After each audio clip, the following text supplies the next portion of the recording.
அண்மையில் நீங்கள் எல்லாம் பத்திரிகையில் பார்த்துருப்பீங்க. இது உங்கள் ஊர் பகுதி.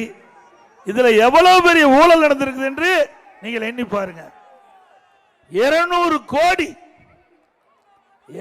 கோடி ஊழல் மதுரை மாநகராட்சியிலே நடந்திருக்குது.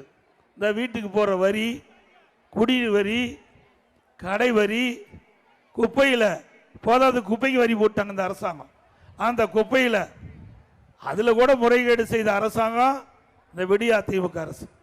ஆக மக்கள் மேல் வரி போட்டு அந்த வரியிலே சுமார் 200 கோடி ஊழல் செய்த அரசாங்கம் திரு ஸ்டாலின் மாடல் அரசாங்கம். நாம சொல்லல,